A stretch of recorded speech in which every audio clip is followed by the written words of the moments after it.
Hi all, I had a fun 1 minute game last night on the ICC against someone nicknamed Megayrick, who apparently is a Ukrainian Grandmaster, Zinchenko, FIDE rated around 25-30.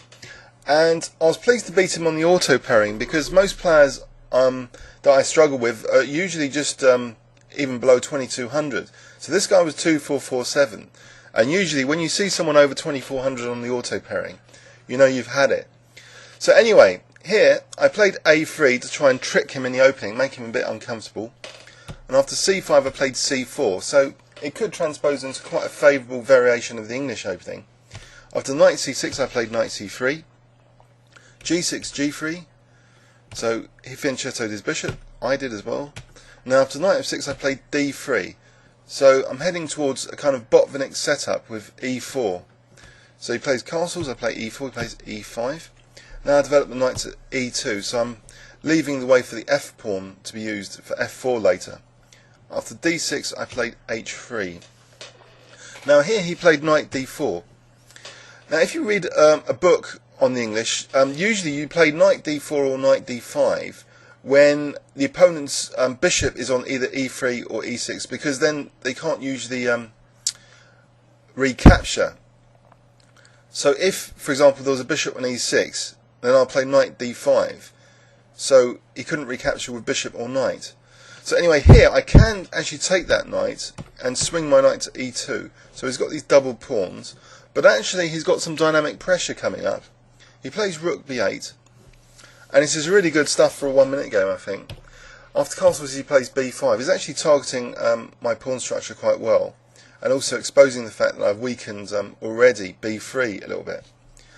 So I played B3, and now he plays takes and Queen A5.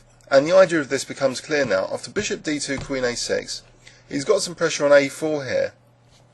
I played King H2, and after bishop D7, perhaps I should have played something like A4 here.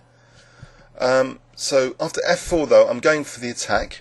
And he plays bishop A4, and I play queen C1. So I'm lining up my queen and bishop to be able to play a bishop H6 after F5, trying to weaken his king. Unfortunately though, he's getting in on my pawn structure.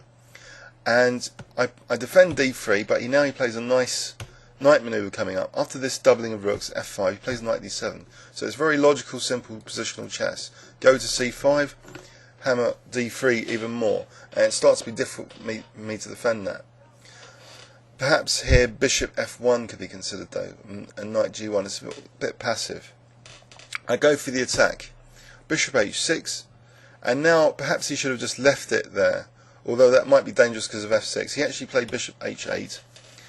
And I started to remember one of my games, my friend Alex, who I hope will do a YouTube video of one of his great wins last season in the Hearts League. He weakened Black's king by first taking on G6 and now playing H4. Because what happens is that this diagonal starts to be useful, especially this entry point against the black king. So we'll see here, after knight C5, H5. So I'm trying to weaken this diagonal by having a capture on G6. So I sack the exchange here after knight D3, rook takes D3, rook takes, and now queen G5. So he defends with bishop E8. Note also that he blundered because he really had queen takes C4 in these variations, but he kind of missed that. He tried to use his bishop only for defence. But so after HG FG, I played bishop H3 now, and now becomes the terrible blunder. Instead of queen takes C4, he plays bishop F7. It's only a 1 minute game after all, anyway. So can you spot here my next move? I'll give you 5 seconds starting from here.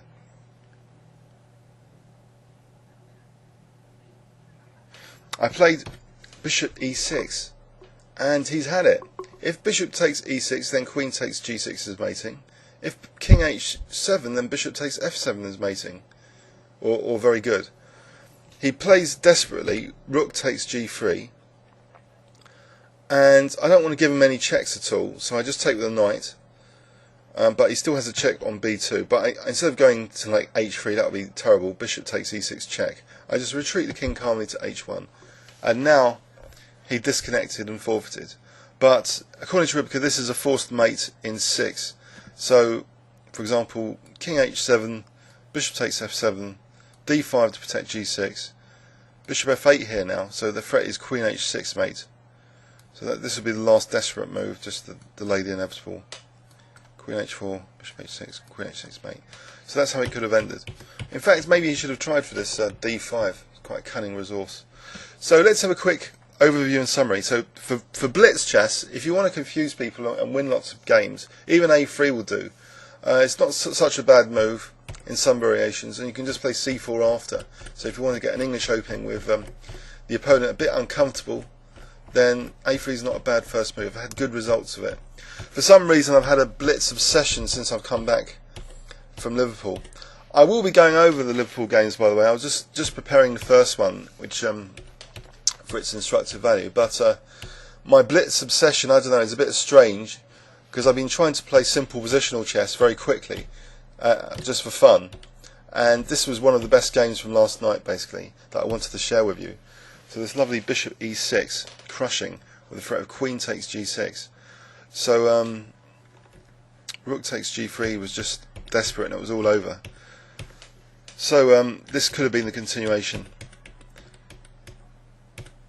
I hope you enjoyed that, and here is the position where he disconnected and forfeited. Please leave any comments on YouTube. Thanks very much.